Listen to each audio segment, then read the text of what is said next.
Ed and Lorraine Warren, the most famous demonologists on the planet. No doubt over their hundreds of cases, they've got lots and lots of secrets just waiting to be uncovered. Number 5. The real-life Conjuring movies. Now, the Conjuring films are most likely where most of us know anything about the Warrens from. You know, had they not been made, they might have just stayed local New England legends. Notable for their contributions to a few famous cases like the Amityville horror or the haunting in Connecticut, a couple other notable ones. But no doubt it was James Wan's Conjuring franchise that made the Warrens into household names and made them not only iconic characters in horror canon, but storied real individuals. But how involved in the films were they, really? Well, unfortunately, Ed Warren passed away before the first one was ever made, so Ed never got to see any of the Conjuring movies. But Lorraine Warren served as a close consultant on them, ensuring that the stories were being presented in an accurate way, accurately depicting the Warrens' relationship as well. Now, of course, there are some liberties taken here and there with the scripts regarding the hauntings, but hey, that's Hollywood. That's how the Hollywood game goes. Fun little trivia for you might not know, even if you're a Conjuring superfan, but the real Lorraine Warren does actually appear in the first Conjuring. I know you're saying, of course she does. She and Ed are the main characters, but I mean the real-life Lorraine Warren is a cameo in the first Conjuring film in a blink and you'll miss it scene. During one of the lecture scenes, you can see her sitting up in the front 2 rows in the crowd. Look for the very old woman who looks about 30 years older than all the other extras. That's the real Lorraine Warren. The actress who plays Lorraine's character in the films, Vera Farmiga, maintained a very close and personal relationship with the real Lorraine Warren, calling her a very close friend. After she passed, on Instagram, Vera wrote, "She lived her life in grace and cheerfulness. She wore a helmet of salvation. She donned her sword of compassion and took a shield of faith. Righteousness was her breastplate, and she has touched my life so." Wow, that is an epic description of like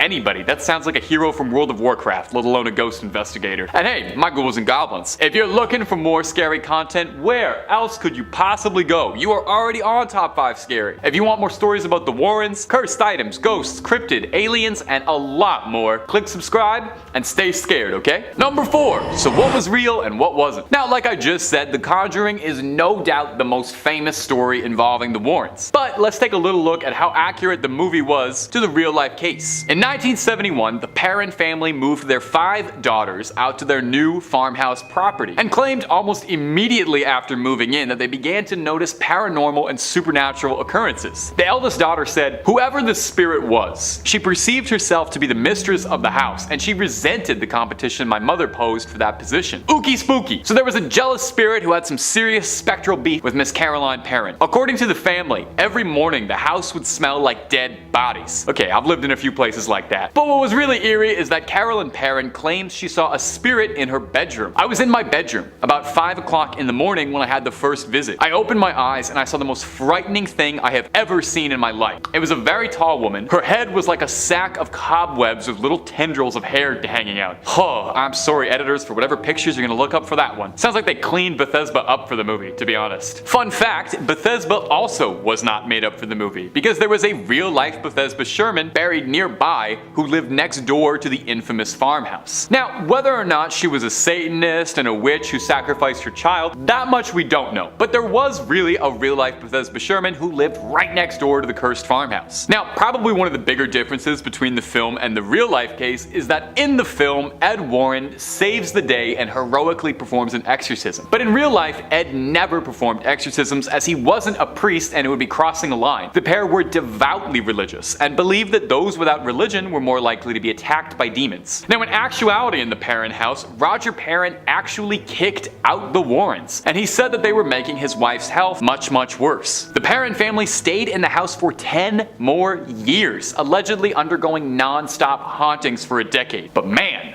the rent must have been really good. Number 3, they wanted to be artists. You know, believe it or not, the pair of legendary demonologists had actually not always planned on investigating the occult and the unknown. Does anyone really? You can't really go to school for that. When the two had married, they both had believed that they were going to make a career out of being artists. Ed Warren had gone to art school at New Haven, and Ed Warren began a modest career trying to paint landscapes, but he was not finding much success. He felt that he lacked a subject that he believed really spoke to people, someone made a connection with people, and he was struggling over this. As beautiful as a Connecticut landscape is, it just was not landing with people and he wasn't selling enough. He had held a long-standing interest in the supernatural and paranormal after an incident as a young boy where he encountered a ghostly spirit in his own home. So he decided that for his future endeavors, he would make a collection of paintings of local haunted houses. He would read in the newspaper for stories of haunted houses, then drive up to them, paint the houses outside, and then offer the paintings to the homeowners in exchange for information and intel about the haunting. He and Lorraine actually sort of got their start as paranormal investigators this way. They spent 5 years on the road, traveling as a pair of nomadic haunted house painters turned investigators, in which is no doubt one of the most unique ways to begin a career. Initially, Lorraine was more of a skeptic than a true believer, believing that most of the people they met and spoke to were just people with overactive imaginations. Obviously, she changed her tune a little bit as they made a storied career out of this. After spending weeks that turned to months and years on the road, Lorraine said she felt the similarities between each case, despite them all occurring in different states and communities, and saw a beauty in them exploring the world while Ed would be there covered in paint to explain the spirit world to their hosts. Number 2.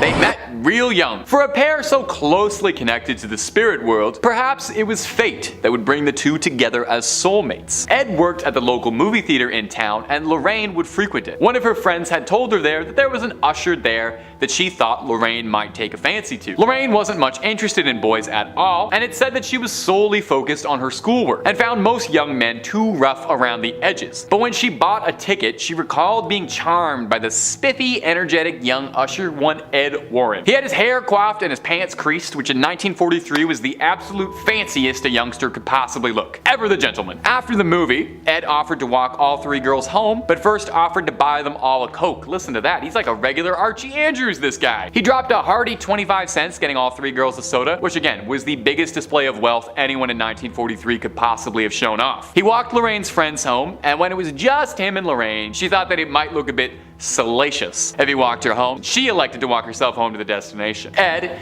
ever the gentleman, nodded and took off. Lorraine claims that when she saw Ed walk away, she didn't see him as a 16-year-old, but rather claims she saw him fully grown, saw him exactly as he would appear as an adult. She wrote in her diary that day that she found the man she was going to marry. Was it fate that had brought them together? Was it a divine purpose? Or were there just not that many cute boys in Connecticut at the time? Ed would be sent over to serve during World War II during the Navy, and he married Lorraine pretty much as soon as he stepped back in Connecticut, and the pair married when they were only 19 years old and remained married to the end of their days. Number 1. They never charged money. Now, over the years, Ed and Lorraine Warren have received their fair share of controversy, accusations, and allegations about their intentions. There were more than a few people over the years who accused them of being little more than charlatans and grifters who were exploiting money out of people who just didn't know any better. The thing is though, while there is absolutely a conversation and a discussion to be had about whether or not they were wildly exaggerating cases or intentionally adding and stretching stories out to make them more exciting for better books and better Hollywood movies, the thing is, as paranormal investigators, they never once charged money for their services. Like I mentioned before, usually their way in the door was to offer a painting. They never asked for money out of the residents of any of their haunted houses or cases that they'd investigated. They probably just asked for the exclusive film rights to the story, if anything, and that's probably not even a joke. The way they mostly made money was by traveling to colleges and universities and giving lectures on the occult and paranormality. Ed and Lorraine, despite calling themselves demonologists, and that being the term most commonly associated with them, insisted that they were educators before they were paranormal investigators. That was their main goal. They had always wanted to make people aware of what had existed beyond the veil of our world. They had a goal of discouraging people from getting involved in what they didn't understand, saying that most of the people they met were young college-age couples, and they had hoped that they could steer them towards a more righteous path. This is why they founded the New England Society for Paranormal Research to uncover mysteries and ended up working on 100 cases since its founding. Now today, the foundation is run by the Warrens' daughter Judy and their son-in-law Tony Spera, who has taken upon himself to maintain the Warrens' legacy, including running their famed museum of haunted objects. It's closed right now, hopefully just for some rearrangement. Hopefully Annabelle didn't break loose or nothing. But it is hopefully reopening back soon, so you can get back to peering at that collection of haunted relics and cursed objects. Number 5 on this list is the haunting in Connecticut. This haunting is the haunting of the Snedeker family.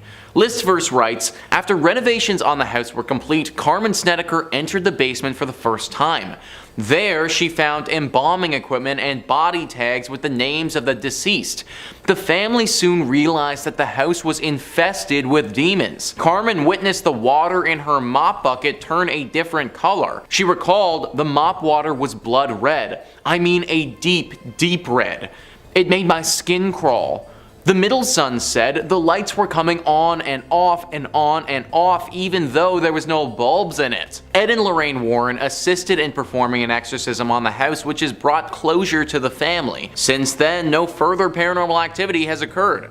The Snedeker family remained in the house for 2 more years before they relocated to Tennessee. So guys, all of this is well and good, and it's what the Warrens want you to believe.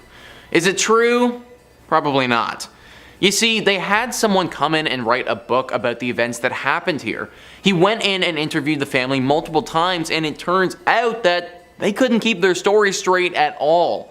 They were all over the place, and it felt like nobody actually knew what happened. Then he went to Ed and told Ed that he can't write this story because nobody has any idea what actually went down. And you know what Ed said? Just make it up. That's literally what happened, guys. The story about this place is just made up, and it was probably never even true to begin with. Also, while literal mop buckets were filling up with blood downstairs, the upstairs neighbor was totally fine and just living their life.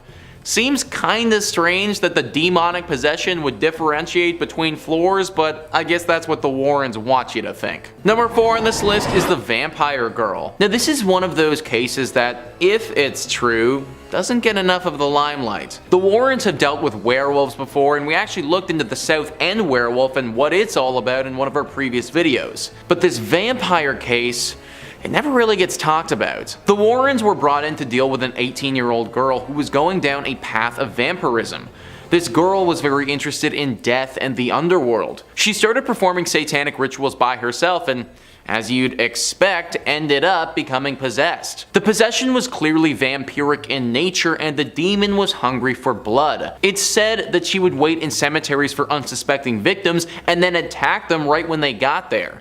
It was reported that 16 people were bitten by this girl, and she would actually drink their blood. To my knowledge, nobody was killed, but there were obviously some pretty serious injuries involved. Now what strikes me as odd is why this case hasn't been discussed more. It almost feels a bit like a secret because it's never brought up and largely forgotten about. Yet, when you consider what actually happened and the events that transpired, this is one of the most shocking things they ever did. The fact that we don't bring up this case and talk about it more actually leads me to believe that if there is any truth to be had in the Warrens' exploits, it might be here. Maybe they were actually trying to protect the world from the truth here. The truth that vampires are potentially real. Number 3 on this list is Ed's relatives. This is something that really doesn't get mentioned a lot, but Ed Warren saw demons just like the rest of the people he tried to help. I think the media often portrayed the Warrens as these almost superhuman individuals who were impervious to the will of paranormal entities, but Ed certainly struggled with this growing up and for much of his life. Apparently, Ed would be frequented by the ghosts of long-past family members.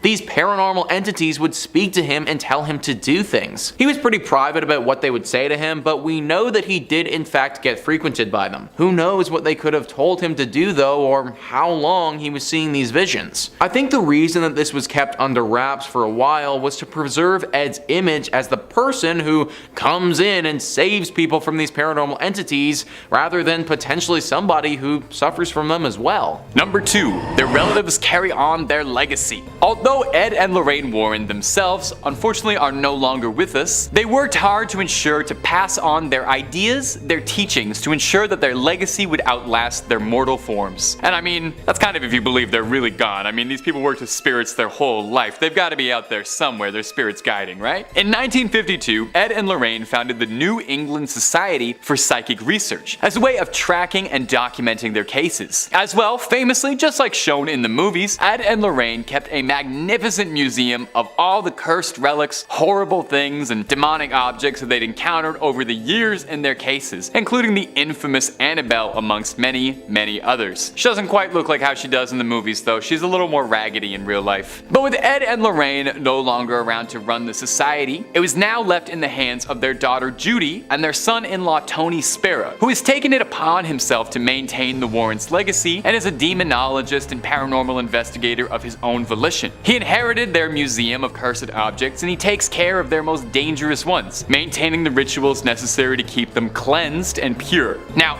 unfortunately, the museum is currently closed at the time of this video, but Mr. Spera is working to get it reopened to the public. Annabelle does tour though, if you're ever looking to catch her in your town. She's got a good agent, I guess, and she makes appearances all over at paranormal conventions. You can take a photo with her. She takes lots of photos with fans. She doesn't really answer too many questions though. She's not a big talker. Spera isn't the only of the Warrens' relatives trying to carry on their legacy, however. Their nephew, one John Zappis, who I've mentioned a few times on this channel actually, was inspired by stories and tales of his demonologist uncle as a boy and followed in their path, becoming a paranormal investigator himself and opening his own museum of haunted relics just outside of his home, just like his uncle. You gotta wonder if there's any members of the extended Warren family who don't have a museum of cursed relics and if they feel a bit left out. Zappis' museum, much like the Warrens, is blessed and anointed with holy water and monitored closely by a priest to make sure none of the haunted relics dwelling inside it worm their way loose. Number 1. Maybe it was all fake though. Well, it feels really wrong to end the video on this point, but it also felt really wrong to not mention it all either, and I thought it was either number 5 or number 1, and I settled on number 1 being a better ending. I believe any good skeptic or paranormal enthusiast must always ask themselves the toughest question when it comes to anything supernatural. Was it real, or were they just making it all up, okay? Every Mulder needs a Scully asking those questions. It's been a long-running debate and discussion as to whether or not Ed and Lorraine were really demonologists, or if they were just a pair of very charismatic storytellers, and it was a bit of a complicated ruse to sell a bunch of books and get some movies made. Now, since the Warrens have passed, several stories and more doubt has begun to creep out, decrying the Warrens as nothing more than grandiose storytellers. For one example, the lawyer in the Amityville horror case, who was representing Ronald DeFeo, the assailant who slayed his family, admitted that a majority of the story involving the infamous haunting was all just that, just a story generated under his own admission that he made up over a bottle of wine with the Lutz family. That's the family that moved into the alleged haunted house, as a way of cooking up the story a little bit in the hopes of getting a retrial for Ronald DeFeo. Another example that came out was the haunting in Connecticut case. Very famous case, the Warrens wrote a book on it, there were a few movies made. The Warrens' book detailing their experiences with that case was called In a Dark Place. It was co-authored by Ray Garton, who was a horror novelist who was asked to help out and punch up the novel a little bit. Garton had a bit of an issue though, because he said when he was interviewing the family involved in the case, he found that their stories didn't match up, and frequently they were contradicting each other describing the haunting. Garton asked Ed Warren for advice on what he should do about it, and Ed gave him this response saying, "Oh, they're crazy. You've got some of the story, just use what works and just make the rest up and just make it scary." Or what about the Enfield case, the basis for the second Conjuring film, which was greatly exaggerated, as the Warrens only arrived for a single day, uninvited, and were then sent away by the family. Ed Warren told another investigator working the case that we could make some serious money off of this one. And seeing how much money the Conjuring franchise has made, well, it seems like you don't need to be a psychic to see that maybe the truth was getting in the way of a good story just a little bit. Real or not, you cannot deny that the Warrens have a lasting legacy, an entertaining one, and are fascinating to read about. And no doubt we'll be discussing them on this channel and in the world larger for years and years to come. Number 4.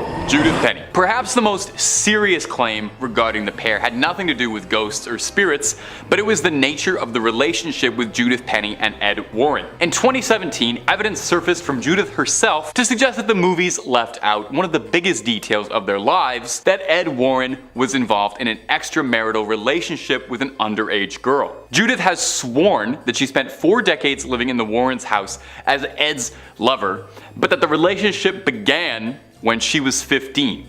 The claim goes on to state that the couple told people she was their niece or a poor girl that they had taken in since she had nowhere else to go. In 1963, actually, Penney was arrested and taken into custody after a concerned citizen who noticed this reported the nature of their relationship to local police. She was ordered by the court to attend a delinquent youth office for a month. Penney would tell that Ed would pick her up from school and drive her to these meetings. Now obviously these are substantial claims and serious allegations. These didn't come out until after Ed had passed, but perhaps the most concerning piece of evidence was a bizarre contract Lorraine demanded that New Line Cinema follow. This strange deal insisted that Lorraine serve as a consultant on all of the films, which makes sense, they're about her. Where it gets a bit odd is restrictions that said the films could not show the Warren characters engaging in any criminal acts, could not show Ed Warren committing any extramarital acts, or romantically involved with younger people. Very suspicious. One executive at New Line said they had never seen a deal like that before in their career. It certainly raises a very uncomfortable question: why would these things specifically be demanded not to be done? Number 3, the skeptical society. I think a little healthy skepticism is good for all of us, even on a paranormal channel. I watch paranormal stuff every single day of my life, but I like to approach it from a skeptical angle. What can I say? I'm more of a Scully than I am a Mulder. The New England Society for Paranormal Research isn't the only group in New England that was involved with the Warrens. Enter the New England Skeptical Society, existing as a bit of a rival to the Warrens. The Skeptical Society existed to uphold the tenets of science and reason versus paranormal speculation. The founder, one Stephen Novella, was a prominent neurologist and professor at Yale School of Medicine, and he did not think particularly highly of the Warrens. He was quoted saying, "You meet them and oh my god, you realize the guy had no idea what he was doing, didn't know the first thing about anything relevant to paranormal investigation or ghost phenomena." He was adamantly not a fan of the Warrens at all, even going so far as to decry their museum of the occult and cursed objects, referring to it as little more than off-the-shelf Halloween junk, dolls, and toys. Now the Warrens refused to allow the Skeptical Society to shadow them on a case or investigation numerous times, apparently, with various excuses each time. When sufficiently questioned about it, Ed Warren responded, "You can't have scientific evidence for a spiritual phenomenon." An outright investigation by the society printed in a newspaper read, "The Warrens claim to have scientific evidence which does indeed prove the existence of ghosts," which sounds like a feasible claim into which we can sink our investigative teeth. Now, what we found was a nice couple. Some sincere people, but absolutely no compelling evidence. Number 2, the White Lady Ghost. Continuing on with the Skeptical Society, the frequent detractor of the Warrens, many critics of the Warrens have noted their consistent lack of evidence for their cases. They've got a museum of cursed objects and haunted relics, but they don't seem to have any actual hard evidence of ghosts. The most prominent bit of evidence that they've ever put forward was a photo from the Amityville horror case allegedly depicting a ghost descending a staircase, but there is a lot of evidence to suggest the Amityville case was a fraud as a whole, and should probably be questioned reasonably. One infamous ghost Ed Warren claimed to have seen was that of the White Lady Ghost, a ghost dressed in all white that haunted the Union Cemetery. Stephen Novella repeatedly questioned Ed, saying that if they had this video footage of a ghost somewhere, that it doesn't make sense why you wouldn't release that footage publicly to silence any critics or doubters. Eventually, Stephen was invited to the Warrens' home to watch the tape and was sufficiently unimpressed. Why don't you take a little listen to his review after watching the clip. The piece de resistance of the museum is Ed's video of the White Lady of Union Cemetery in Easton, Connecticut. We've only been allowed to view this tape in the Warrens' home because Ed refused to give it to us to analyze, a common theme in our investigations. The tape shows a white human figure moving behind some tombstones. Like videos of UFOs, Bigfoot, and the Loch Ness Monster, the figure is at the perfect distance and resolution so that a provocative shape can be seen, but no details which would aid identification. Ed Warren has not investigated this video with any rigor and refuses to allow others to do so. Despite Ed's insistence that he was engaged in research, he continued to jealously hoard his evidence rather than allow it to be analyzed. Now, detractors like Novella have suggested that the footage in question has been faked and it was just someone in a sheet. This footage actually is available now. After decades and decades of just talking about it, you can see the footage for yourself. It's available now on their son-in-law's personal YouTube channel after Ed had passed, And I will admit, it is a bit blurry. It is kind of hard to make out anything. Number 1, the Amityville hoax. Now, besides The Conjuring, one of the biggest cases the Warrens were ever involved in was the Amityville horror. Before the Conjuring cinematic universe kicked off and they made 3 Annabelle movies, they were making films and books about the Amityville story. It gripped America as it was a truly bizarre haunting case. Well, except for the fact that there seems like there's a big pile of evidence to suggest the case was greatly exaggerated for the cameras and media. The book was a bestseller and the movie was a hit, but take a listen to some smaller inaccuracies. For one, the Lutz claimed that they found demonic footprints in the snow, but weather records around the time of the incident showed there was no snowfall. The book and the film also both refer to police being called to the house, but no records show that police were ever contacted during this time. Perhaps most incriminating is William Weber, who is the attorney for Ronald DeFeo, has claimed multiple times that the entire story was all a hoax collaboratively created between the Lutz family, novelist Jay Anson, and the Warrens. This wouldn't even be the first time it seemed like the Warrens were more interested in a good story than the truth. The Haunting in Connecticut story was written into a non-fiction novel by Ray Garton, a horror novelist who was commissioned by the Warrens to tell the story. He claims that he found the experience very frustrating as an author because while he was trying to report on the story, the Snedeker family involved in the case could not keep their details straight and were providing several conflicting stories. He pressed Ed Warren on it, and Ed told him, "They're crazy. All the people who come to us are crazy, that's why they come to us. Just use what you can and make the rest up. You write scary books, right? Well, just make it up and make it scary. That's why we hired you." Number 5 on this list is the Dark Magic Doll.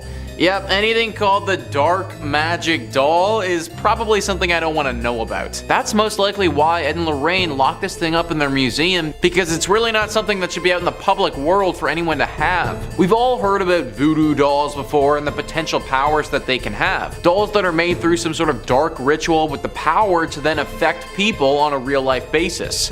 Usually these dolls are made with a singular person in mind, and the doll that's created can only ever affect that one person. The same principle applies to this magic doll. However, the thing with this one is that from my understanding, you don't need to make it with only one person in mind.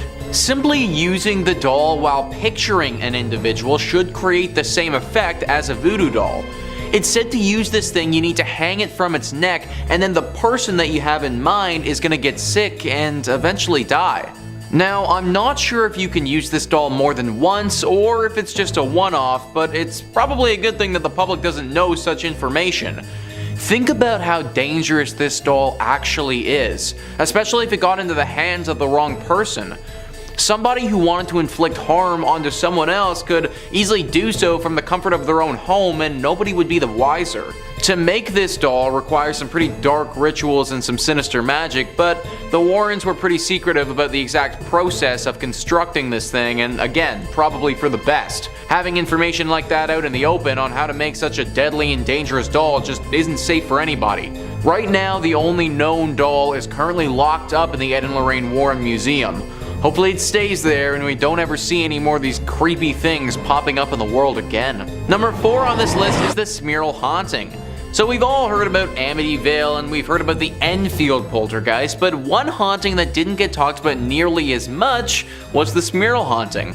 Maybe it's because it was just a little bit too scary and the Warrens didn't want to release such information to the public. An article discussing the 7 best cases from Ed and Lorraine writes, in 1974, Jack and Jeanette Smurl moved into a house on Chase Street, West Pittston, Pennsylvania. Strange occurrences followed, leading the Smurls to believe that a demon possessed their home. They claimed the demon had slammed their German Shepherd into a wall, bit Jack's ear, and pushed one of their daughters down a flight of stairs. Both Jack and Janet were said to have been assaulted by the demon. In 1986, they contacted Ed and Lorraine Warren, who confirmed that their house was indeed haunted. Ed Warren would go on to say that he had witnessed a dark mass form inside the home and that the demon had left him a message telling him to get out. Now, one thing that I think gets glossed over a little bit in this article is the time that these people moved into their home compared to the time that Ed and Lorraine actually showed up. 1974 is when they entered this house, and Ed and Lorraine didn't get there until 1986. These people were living in a home that was severely haunted, so much so that they were getting assaulted by a demon, and they were living there for over 10 years. I think we think about haunting sometimes as being like a week-long scary event or something like that, but this was literally over a decade of living in absolute fear. Why this family didn't move is beyond me, but maybe they were scared this creature would just keep following them wherever they go. I think this is why this one doesn't get talked about as much. 6 months is one thing, but 10 years is totally different. Ed and Lorraine knew that and probably didn't want to scare the public into thinking that they could get haunted for potentially their entire lives.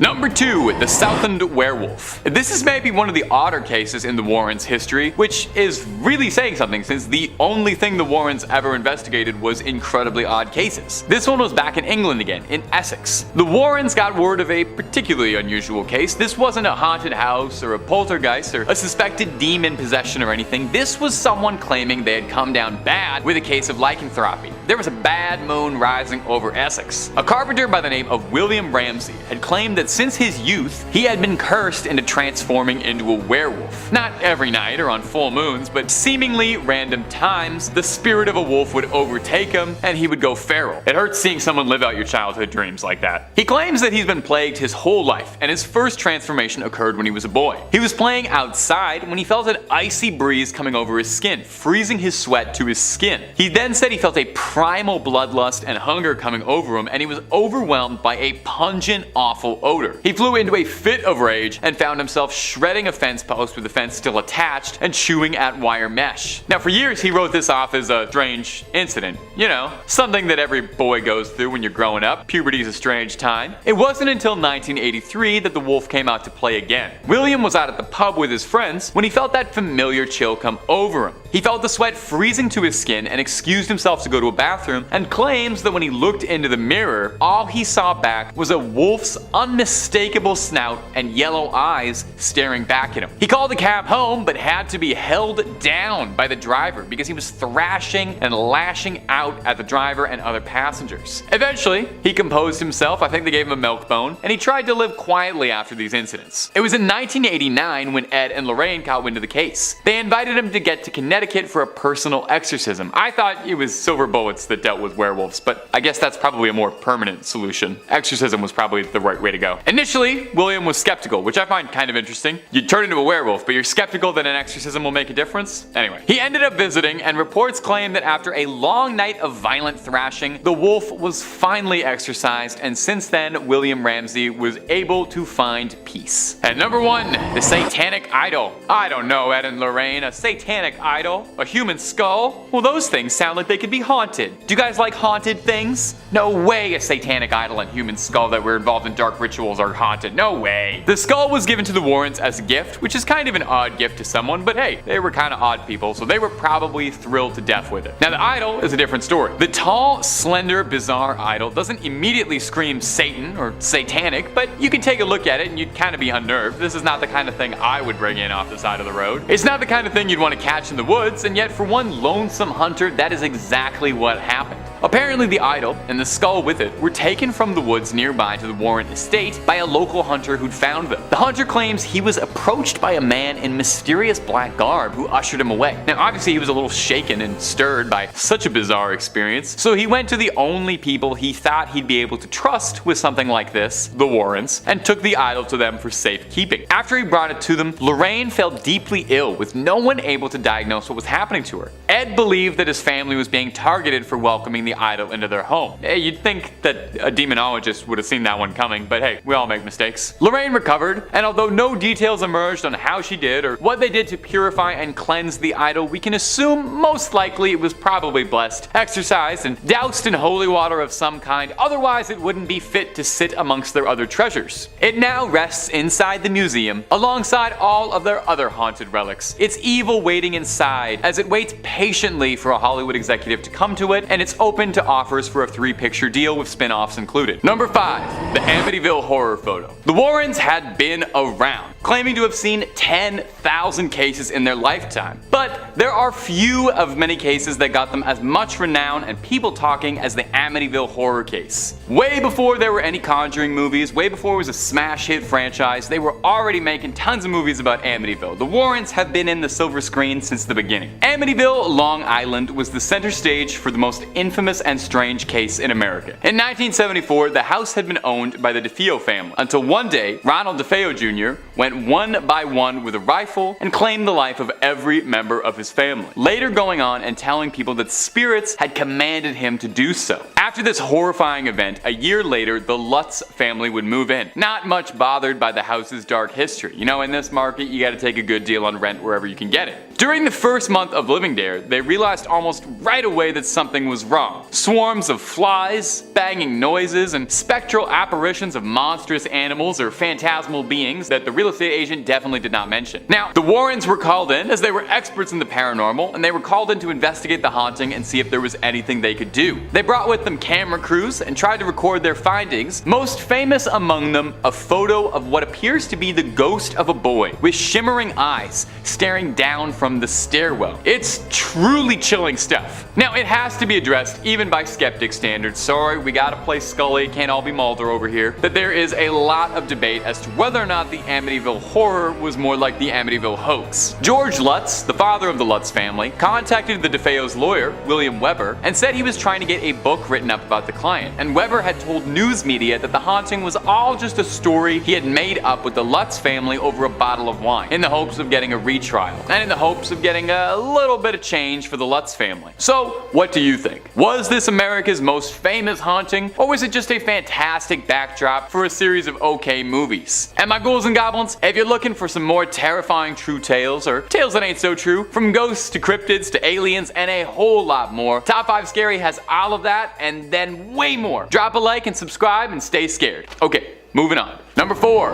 Enfield. Another very discussed case from Ed and Lorraine Warren's case files is the infamous Enfield poltergeist haunting. It served as the backdrop for the second Conjuring film, although the second Conjuring took a bit more liberties than the other films. There was no Crooked Man or Valak in the original haunting story, but it's still pretty interesting to listen to nonetheless. It captivated audiences worldwide after photos surfaced showing what looked to be the young Hodgsons being possessed and thrown about the room levitating. It was 6 years after the Warrens had investigated the Perron family haunting, all the way in Enfield, England. The Hodgson family had been living peacefully there, helmed by the single mother Peggy Hodgson and her 4 children. It was the summer of 1977 when the youngest members of the Hodgson family seemed to be being targeted by spirits. They saw the dresser of their bedroom sliding across the room as if a powerful invisible force was pushing it all around. They would hear constant knocking from all over. Now, the family called the police because they were worried that there had been a burglary, and when the officers arrived, they claimed that they arrived to a home where the furniture was free floating throughout the air. Pretty wild stuff. Now, over the course of a year, psychics, investigators, amateur, and all kinds of paranormal enthusiasts came to the Enfield house in the hopes that they would be able to figure out the haunting and crack the case. Of course, it goes without saying that if this many paranormal enthusiasts were all congregating in one place, Ed and Lorraine Warren were definitely there. They were certain they had their hands on a classic poltergeist scenario. Now, like I said, between the film and the true story, they differ pretty greatly in this example. Really, the Warrens were not terribly involved with the Enfield haunting that much at all. In fact, they were barely there for a few days even. Most of the investigators that had arrived to the Enfield property had kind of suspected that it might have been a hoax, or that things had been largely exaggerated or misunderstood and stretched by people involved. But the Warrens believed that they had a good, firm case on their hands. Now, unfortunately, we can't ask them, so we can only speculate. Was that because there was a real spirit, a real haunting, or is it just because they had the foresight and they knew that this was going to make a great script for an entry in a movie franchise someday? In 1979, 2 years after the first reportings, the Enfield haunting mysteriously stopped. No more sightings, no more reports. Was it ever really there?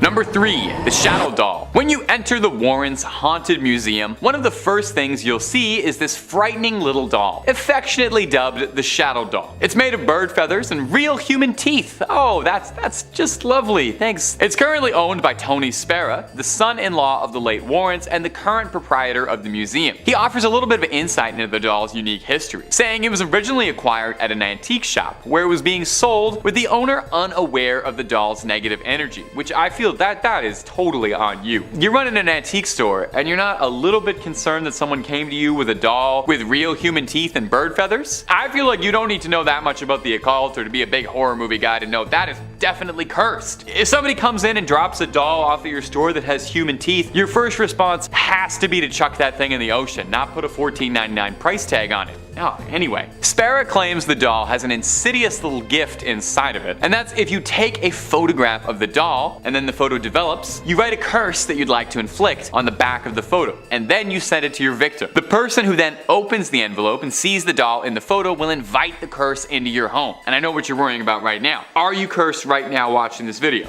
Nah, you're good. I think digital photos are fine, and besides, I would never write any curses on any of these photos. And if I was ever gonna curse you, I would curse you to always make the right amount of pasta and have your crush text you back. I would only curse you something real nice. Now my big question about the Shadow Doll is, do you think it gets jealous having to share museum space with Annabelle? How hard must it be to be the second most famous cursed doll in a museum of cursed dolls? People come in all day to gawk at your movie star sister, get autographs and selfies with her, and you just have to sit and stew. No wonder the doll is cursing people. I think it's got some repressed aggression. In third place, we have Catholicism as an undercurrent. This is probably the only thing that has always bugged me, and while it might be less of like a secret in the gotcha sense, allow me to explain. Hauntings Ed and Lorraine spoke about were caused by people who refused to conform to traditional family values. Only people who submitted to the patriarchy and the church could be safe in their eyes. Their 1980 book, The Demonologist, kind of explains it all. That Ouija boards would get you haunted, but so would reading books about witchcraft, owning an image of a non-Christian deity, or attending conscious-raising groups. The horror in Amityville was supposedly aggravated when the unlucky homeowners engaged in the unholy pagan practice of, meditation. Addiction, depression, and disobedient children were all satanic. Hate, rage, despair, misery, drunkenness, and a sense of worthlessness will attract the demonic in a snap, according to Ed. One story in The Demonologist centers on a young woman who succumbed to evil after being fornicated with against her will. I do own this book, and I remember that not sitting super well with me. It was essential not just to stick with the status quo, but to be satisfied, with Ed going on record as saying,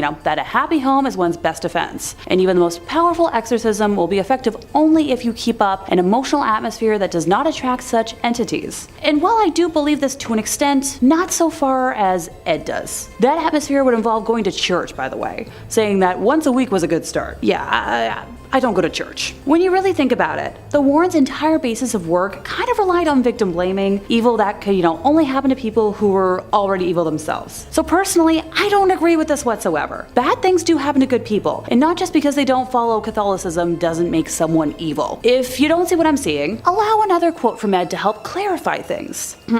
People who do negative or patently unnatural things are essentially doing the devil's work for him, and actually attract negative spirits to their side. Ed Warren was the homophobic brand of Catholic. Yes, I'm fully aware that not all Catholics observe this, and while most do not, Ed fell under that specific strain that sadly does. As a queer gal who didn't fully learn this until today, it kind of broke my heart that people who were so open to helping others and the unknown could be so close-minded. In second place, we have fraudulent items in the museum. So Ed and Lorraine were investigating numerous cases from the 1950s until they passed, right? And they founded like a whole society devoted to the research and investigation of the paranormal in 1952. Not to forget their entire museum attached to their home dedicated to objects from their cases. So, explain to me how their website only has 10 public case files, and why so much from the museum looks like leftovers from a spirit Halloween. Doesn't anyone else find it pretty suspicious that we only get details from the really big news cases, while artifacts from other lesser cases are barely a footnote and have no story or witnesses attached? So in one corner of the Warrens Occult Museum is the skin of a tiger that is said to have killed 33 people in India while possessed by a demonic spirit. But yet, when I try to research this were-tiger, I find no account of any reportings in history about such a case, outside of, their quotes, or any offers from Ed and Lorraine to go into detail about any events leading to how it came into their possession. Seriously, take a look at some of this stuff. Given what I know about modern day Satanism, that idol looks like a paper mache alien mock-up. Well, most folks who practice Satanism don't actually pray to any sort of idol, or to the devil himself. But sure, for a moment I'll pretend like that's real and move on to the, black magic skull, which just looks like a cheap haunted house prop for a glow-in-the-dark room. Ditto for the, chilling masks. You know what, actually that's a lie. I've seen cosplayers make better masks. I'm not going to even try to rationalize the skull with horns or the recreation of the Witch of Monroe. Y'all don't need to see me fuming right now. In first place, their personal life. So if you watch the film franchise, you'd think Ed and Lorraine had a pretty ideal, wholesome, perfect Americana family style life. But the reality isn't so shiny or pure, despite what, they preach all the time. In the early 1960s, Ed Warren initiated a relationship with an underage woman with Lorraine's knowledge. Ed was in his mid-30s when he met Judith, who was exactly half his age. Yucky. Having not yet gained enough fame as a self-trained demonologist to pay the bills, Ed was working as a city bus driver in Monroe, Connecticut, while Judith was a student at Central High School in the nearby town of Bridgeport, who, conveniently rode his bus route. The two began an amorous relationship, according to a legal declaration from Judith in November of 2014. Heck, by 1963, she had moved into the Warrens' home, and for the next 40 years, she had a sexual relationship with Ed with Lorraine's knowledge. That same year, Judith was arrested after someone reported her relationship with Ed to local police, because, busybodies everywhere. And she spent a night in the North End prison in Bridgeport, while police tried to persuade her to sign a statement admitting to the affair. After she refused to cooperate, she was ordered by the court to report to a delinquent youth office for the next month. So, Ed, being the great guy he was, picked her up from school every week and drove her to the mandated meetings. Judith claimed that Ed told her many times that she was the love of his life. The Warrens explained her presence in the home as a niece or a poor girl who they had taken in out of charity and who helped them with office tasks. And she was mentioned in a lot of their books as being, like their secretary, most notably in The Demonologist, which I've already quoted a couple times today. What do you know? I own a copy. In May of 1978, while in her 30s, Judith became pregnant with Ed's child, and Lorraine persuaded her to have an abortion because the birth of a child could become public and any scandal could ruin the Warrens' business. Now, if that wasn't awful enough, Judith has also claimed that Ed was, on occasion, physically offensive to Lorraine. Judith described one night in particular where she saw Ed slap Lorraine so hard she lost consciousness. Early on, she said, she witnessed him backhand his wife. Well, it might be easy to dismiss all these claims as, hooey, or someone trying to make something out of nothing. There's an interesting element from Lorraine that kind of proves this to be true. So when Lorraine signed on to consult on the Conjuring movies, she got a contract that states that the movies will not feature negative information about the Warrens, mentioning specifically intercourse with minors, youngling bad videos, anything to do with women of the night, or sexual violence. Kind of weird to have to spell that out if you don't have anything to worry about. Now, this is where I was wondering, well, where was the daughter in all this? Judy is still very much alive. What does she have to say about it? She spent most of her years living with her grandma and not her parents, claiming that it was because her parents were always traveling, so it was the easier and safer option. Her parents told her that they took Judith Penney in so she could have a place to stay and watch their house. But their daughter could have helped watch the house if she lived with them. Just saying. Number 3 on this list is the African fertility dolls. Tony Spera goes into detail about these dolls on the official Ed and Lorraine YouTube channel, and the story is pretty creepy. Apparently these dolls, which are now in their possession, were originally from Africa. They were made by an African witch doctor, but were then stolen from him and brought back to America. They were sent to a police officer who was in on the theft and thought that he could get some serious value for some authentic African fertility dolls. What he didn't expect was for these dolls to take his life. After he acquired these dolls, he soon became paralyzed from the neck down and, after some time, succumbed to this disease and died. These dolls are cursed, and after stealing them from their respective owner, took the life of those who were responsible. Now they're in the museum, and Tony warns us on the YouTube channel about ever touching them, for a similar fate could happen to us. It's stuff like this that really flew under the radar during Ed and Lorraine Warren's time. But the fact that these dolls exist, and there are probably many more of them in the world, is truly very terrifying. Number 2 on this list is the Southend werewolf. Born and bred in the Essex seaside town of Southend, the first inkling of trouble came when William Ramsey was just 9 years old. Like any normal child, he was outside in his back garden when he began to feel strange. It was deep into one Saturday afternoon in 1952 when an icy blast of frigid cold swept over him. Perspiration froze on his skin and a foul stench came close to making him vomit. The bewildered youngster only had two things on his mind: running away to a life on the ocean wave and wolves. By this time he was close to the garden fence and only the calls of his mother brought him out of whatever had gripped him. However, something else took complete control of him instead. Intense and pure rage had installed itself firmly within his psyche. Using this and the adrenaline-fueled strength he now possessed, he had uprooted a fence post with the fence still attached to it and was swinging it like a club. Not even his parents could easily remove the post with their bare hands. That was a passage written by Les Hewitt talking about the beginning of the Southend werewolf case. This incident was the beginning of a long road for Bill. For 15 years though, he didn't have another episode until he started having dreams. Dreams that his wife would look at him and run off in fear after seeing him. These eventually ceased, but then 15 more years later at a party, it all came out. Apparently on the drive back home from this party, Bill lost it. He turned into a complete animal and the wolf came out. Scratching and biting at the driver, Bill had completely turned into a werewolf. His body changed too. His shoulders hunched, his nails grew to claws, his humanity had completely left him. The Warrens were then brought in to help him and had to perform several exorcisms to get rid of this werewolf presence. Think about this entire story though. Bill, to my knowledge, hadn't been bitten by a werewolf or had any extended exposure to one. He just became one. How scary is that? At any given point, I could just slowly start to develop werewolf-like characteristics and turn into a rabid super beast. I think that's why this case didn't get as much media coverage as some of the other ones. Just the fact that something like this could happen, and I mean, that could really scare the public.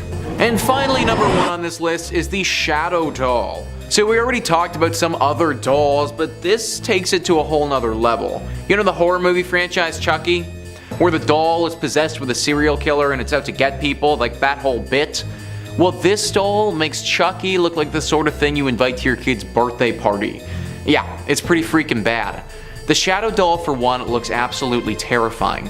It looks like this woman with a white face totally covered in black robes with chains and spikes sticking out of her. It's apparently made of bones and even has a human tooth in it. Now, even though this doll doesn't operate like Chucky and move around in the real world, it does something even more terrifying. Anytime you go to sleep, you aren't safe if the shadow doll has you in its sights. It's said that this grotesque looking creature will come to you while you're sleeping in your dreams and terrorize you. It isn't said to be a quick kill either, like this thing's pretty sadistic in how it haunts you. It will keep coming back over and over and over again until finally it terrorizes you to a point where your heart literally stops out of fear and you never wake up. Think about how horrible that would be. To be absolutely terrified of going to sleep because you know that the second you close your eyes, this shadow doll could be upon you and it might be your last night ever. Similar to the other dolls that we talked about, this thing is locked up in the museum, but I personally don't think that's enough.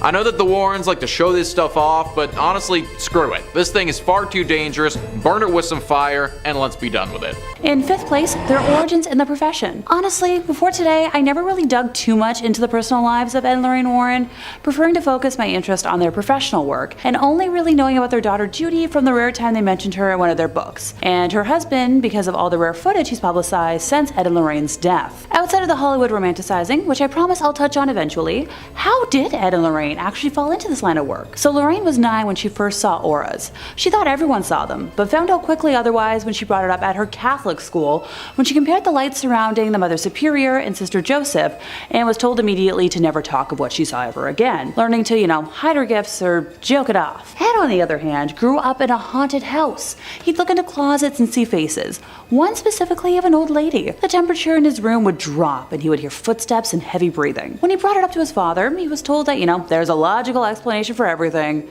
and just leave it at that. So they both did their very best to try and ignore their gifts, wanting to live normal lives, but the universe drew them together and had different plans. Ed had a near-death experience while serving in the Navy during World War II when the ship he was on collided with an oil tanker in the North Atlantic. A fire erupted and all of the men on the ship had to jump overboard. As Ed was in the icy water, he prayed for help and was soon rescued, believing it to be from cosmic interference. So after that experience, he returned home and asked Lorraine to marry him, and they got married almost immediately. After the war, Ed took up a profession as a fine arts painter, with the duo traveling from fair to fair to sell their wares. And eventually this became helpful during the beginnings of their work. They would research houses they believed to be haunted, and then, go to that house. After Ed would paint the domicile, he would hand the painting to Lorraine, who would knock on the door and offer the homeowners the painting as, their ticket into the house. Once she struck up a conversation with the homeowner, they would learn more about the property and hauntings. If there were hauntings, that is. At one house, which already had, some local notoriety as a supernatural hotspot, Lorraine went into spontaneous trance and claimed that this is where she learned not to fear death. I thought there was more to that. In fourth place, we have the White Lady hoax. Just so we all have the same context going into this, the White Lady is the name of the ghost that haunts the Union Cemetery in Easton, Connecticut. So most locals believe her to be the ghost of Harriet Seeley, whose young son passed shortly after being born, with Harriet herself passing soon after. Legend believes she may have died in hopes of finding her son, and still wanders their final resting place searching him out. Other folks believe the White Lady is the ghost of a woman from the 1940s who killed her husband and later herself and is, doomed to wander the graveyard. Her physical description is the one thing that remains consistent. She is a young woman wearing a white dress with dark hair. So, me if I was wearing white, which will never happen here. I promise you that. It seems as if she enjoys scaring the daylights out of the living, which, once again, my kind of gal. Many who have witnessed her believe that they have almost hit her with their vehicle, only to find no trace of her once they pull over. Others claim they have often seen her hovering slightly above the ground around the cemetery, going back and forth amongst different gravestones. Now, Ed Warren was obsessed with her and has gone on record as being, determined to capture footage of her on film. Once he was able to do so, he kept the tape for himself. Yeah, he hoarded that tape like it held the secrets to the universe, or, like he was the US government with all the proof they have of alien life. He allowed a select few people to view it while, it was being held in his personal archives, and none were ever allowed to further analyze it on their own time. I'm raising an eyebrow right now in suspicion. And once again, if I had a red flag, I'd be waving it right here. So, since the passing of both Ed and Lorraine, their son-in-law, Tony Spera, has released the footage in its entirety to YouTube. The tape shows an apparent white human figure moving behind some tombstones. Similar to videos of UFOs, Bigfoot and the Loch Ness Monster, the figure is at that perfect distance and resolution so a shape can be seen, but we don't have any details that could lead to a definitive identification. A woman named Judith Penney, who I will discuss in more detail later, has said she helped Ed maintain his reputation as a ghost hunter. So what does that mean? So when he claimed to have captured the White Lady on tape in the summer of 1990, after camping out in the graveyard for a week, allegedly, Judith was the mystical being spotted on tape, masking herself with a white sheet. Number 2 on this list is Arne Cheyenne Johnson. This is the infamous Devil Made Me Do It case. Arne Cheyenne Johnson killed his landlord in 1981 by stabbing him to death. When he was brought to court though, he claimed that he was not in control of his actions and the devil literally possessed him and made him do it. Now this is pretty serious stuff, so how does Ed and Lorraine Warren fit in? Well, it's been speculated that Ed and Lorraine might have made the entire thing up, which effectively means that they were trying to get a murderer to go free based on a blatant lie. Johnson had a brother-in-law whose name was David. David was mentally ill. He needed professional help. The Warrens saw this as an opportunity and decided to try and exploit it. They came in and tried to manipulate the family to say that David was initially possessed with a demon and that Johnson came in, told the demon to take his body instead, and saved David from said demon. If the public believed this, then the Warrens would be smack dab in the center of a massive demon case. David and his family would get a lot of money from publicity deals, and the murderer Johnson would get off scot-free. It was a win-win-win for everyone except the justice system. Well, David's family wasn't happy about it after some thinking. They ended up suing the Warrens, claiming that they manipulated them and tried to get a guilty man to walk free, which if everything that I just said is true, they did actually do. Just another secret that came out that they didn't want to be revealed. And finally, number 1 on this list is Annabelle. In our last part of the series, we were breaking down some of the Warrens' cases and talking about how some of them may have been fraudulent. Well, a lot of you were commenting on that video asking about one of their most famous cases that I haven't brought up yet. Annabelle. The Annabelle doll is one of the most widely known cases that the Warrens participated in and would probably be on most people's lists when it comes to the creepiest dolls to ever exist. This doll even inspired the creation of a horror franchise of the same name that's had 3 separate installments in it. Pretty good notoriety for an inanimate object. Or maybe inanimate is the wrong word when talking about Annabelle. The legend began back in the 1970s when a young nurse named Donna received the doll as a gift from her mother. The doll took up residence on her sofa and at first was a nice and calming little plush toy that had nothing demonic about it at all. Soon things started getting a little bit weird though. Donna would go to work and find things out of place or doors open that weren't that way when she left. Then her and her roommate started finding notes around the apartment. Tiny little scribbled notes on parchment paper that would read, "Help me." Finally, it all came bubbling up when Lou, Donna's boyfriend, was in her apartment one afternoon by himself. The most common version of the story says that he was napping and then woke up to the doll literally trying to kill him, strangling him until he finally had enough strength to throw it off of him. Apparently he even had several scratch marks on him for a few days, but then they went away after that. This is when Ed and Lorraine entered into the mix. They took the story and absolutely ran with it. Apparently as they were taking this doll, which they had determined was possessed, as they were taking it back to a safe place, it tried to crash their car several times and only putting holy water on it would stop this interference. Of course, no one else was actually in the car at the time, so we just sort of need to take their words for it. And that's actually the thing with this story.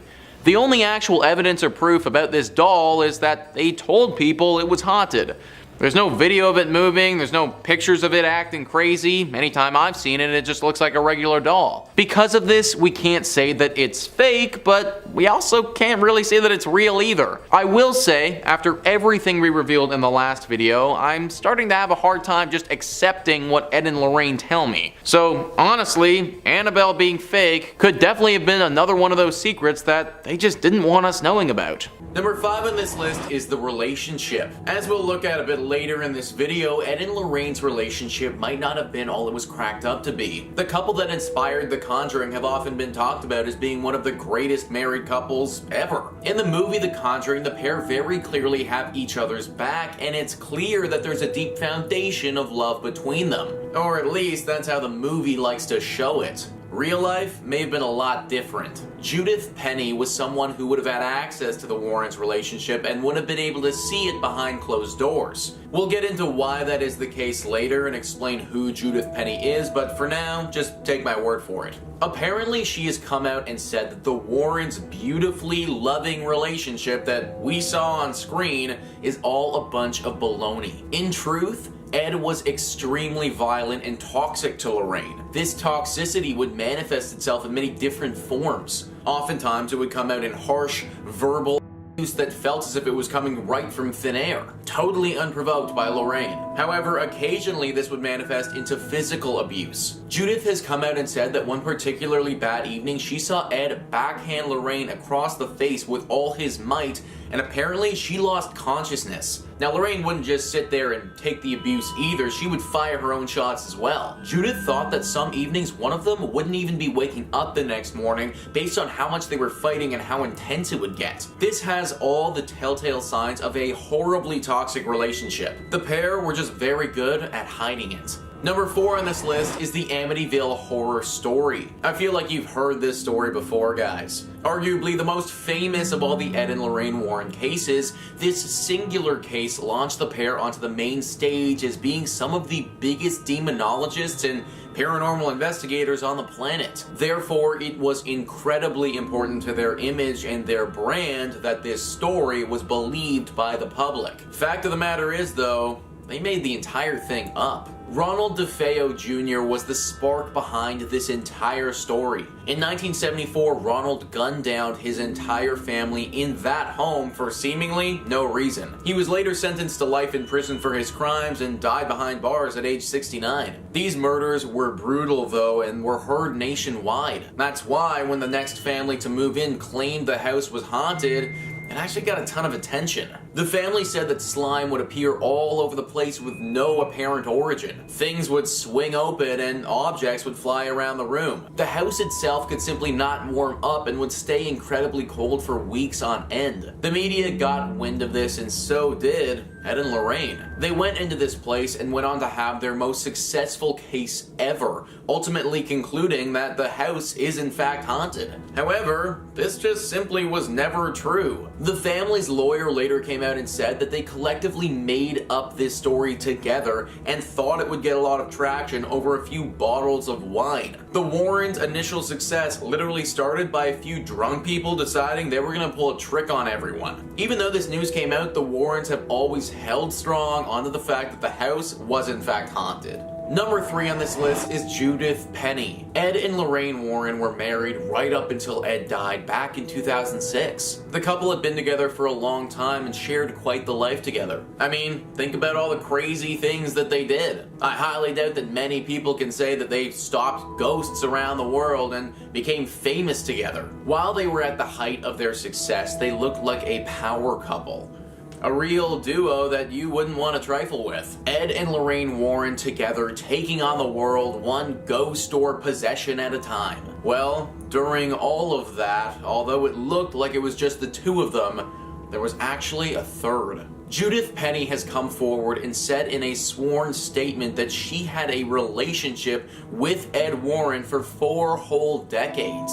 4 decades where they were having an intimate relationship that the world had no idea about. Apparently, Judith moved into the Warren household when she was 15 years old back in 1963. Ed, who was in his mid-30s at the time, would sleep with her regularly, and Lorraine Warren was well aware of the entire thing. I mean, she obviously was, considering Judith literally lived with the pair in their own house. In fact, before Ed's big career of being a demonologist took off, it said that he would drive Judith's bus to school. How freaking creepy and gross is that, guys? Literally her school bus driver, but also her lover while she's 15 years old. This relationship apparently went on until 2003, 3 years before Ed finally passed away. Obviously, the Warrens didn't want any of this getting out to anyone and kept it very hush-hush. She even had to have when she became pregnant with Ed's child, and that was kept under wraps. What we thought was this power duo was actually a sick and twisted trio that we knew nothing about. The Warren family, before Lorraine died, came out and said that they had no knowledge of the alleged conduct. Number 5. Ed Warren's haunted house. Ed and Lorraine probably spent more time inside haunted houses than most people spend inside regular houses. As the world's most storied demonologists, they certainly knew their way around a haunting. Was it their calling, perhaps? Ed Warren would disagree, saying he thinks a calling is something lofty and majestic in his own words, but rather he thought that it was something that had in fact guided him to becoming a warrior of the spirit world. Perhaps it was a twist of fate from the start that made Ed pursue his career in demonology, as the first house he had ever lived in as a boy was a haunted house. Makes sense, right? In fact, Ed Warren's first ever reported interaction with a spirit was when he was just a child. The Warren family landlady, who Ed Warren described as not particularly nice, hated kids, dogs, cats, and would sit by the window and yell at neighborhood kids. She lived above them and would pass. Ed describes an encounter when he was a young boy where he went upstairs and saw his closet door swing open by itself. Inside the closet was a small, floating dot of light that began to grow and grow and grow. In a few seconds, the light grew to the size of a person and manifested as the landlady, wearing that same scowl that Ed would recognize. Ed ran down and told his father what he had seen, who had told him to just forget it and never tell anyone. He wouldn't tell, but he certainly would not forget. And Ed Warren credits this incident with being the inciting event to inspire him to research the paranormal and to study the things that live beyond our world. Soon after this event, he would start to be reached in dreams repeatedly by dead relatives he had never met, including an aunt who would send him messages about his future, offering him guidance, and telling him that one day he would walk alongside priests but would not become one himself. He was attending a Catholic school while also living in a haunted house, a fact which amused him greatly as a boy. He said, although he didn't like going to church, he would pay extremely close attention to lessons about spirits and demons, as he knew it was going to be incredibly important in his life one day. And my ghouls and goblins, if you're looking for more facts and videos about Ed and Lorraine Warren, the cases they've studied, cryptids, aliens, and just about everything weird and unusual, Top 5 Scaries got all of that and then even more on top of that waiting for you. So click on through, find something freaky, creep on creeping on, and subscribe, maybe. Number 4.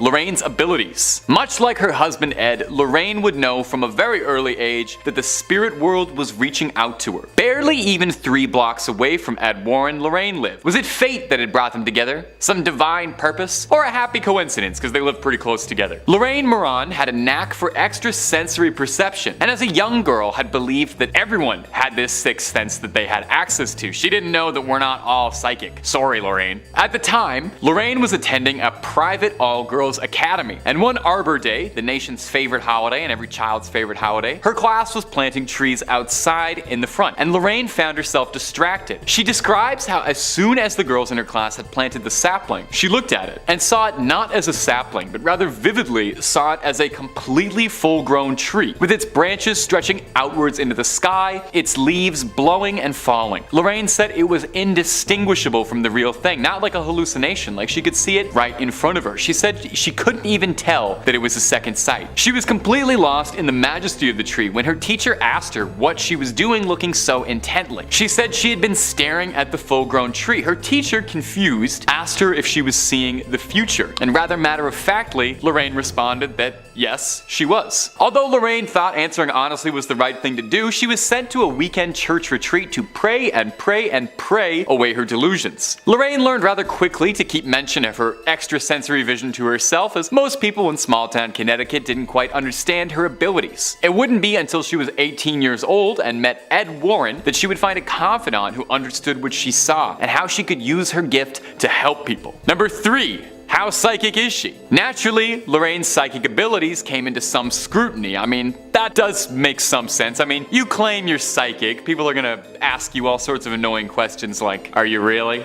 No one just trusts you. Interestingly, even Lorraine herself didn't fully believe in the paranormal until she made a career of it. In the beginning, Lorraine was wary of just about everyone they had met, and believed that the people who were reporting these hauntings or describing strange things in their home were just speaking with an overactive imagination, or were just making things up for attention. And save that point for later in the video, because that's gonna come up again. It was only after working several cases where she started to notice recurring trends between everything that they'd worked on and all the things that these cases were telling her that she started to believe that what she was doing was real and there was a grander connection to it all. After they started to become more well known for their work on the cases that inspired the Conjuring or the Amityville horror, there was some outcry from people who said that Lorraine was faking this and the two of them were faking it. So to quiet her critics, Lorraine had herself tested by a doctor named Dr. Thelma Moss, who is a parapsychologist studying abilities outside the human experience, researching things like extrasensory perception, the spirit world. Lorraine went for extensive psychic testing, and the doctor had reported that Lorraine was an above average clairvoyant. Ooh, put that on the fridge. In the 80s, Lorraine and Ed were renowned enough as psychics that even law enforcement officers took note of it, and had actually requested for Lorraine Warren's aid on a string of missing persons cases, believing the help of a psychic would be just what they needed, a move that was seen as a bit controversial at the time. Number 2 on this list is the Lady in White.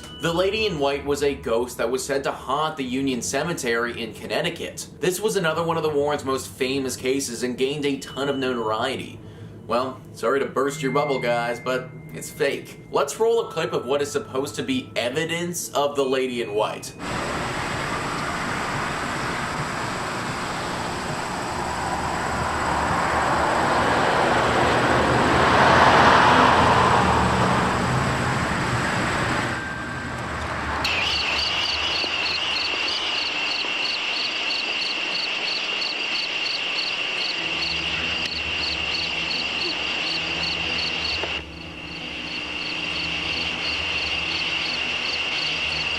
So first off, where the hell is the ghost there, and how on earth did this qualify as proof? Like, frankly, I hardly see anything at all, but even if I did, guess who's behind it?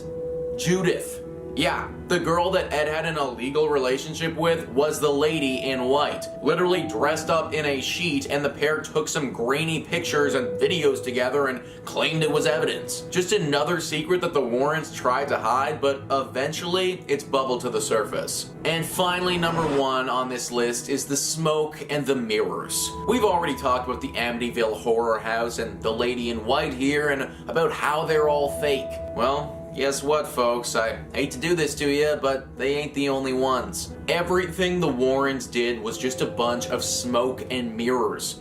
The Smurl haunting saw other experts come in and look at the space.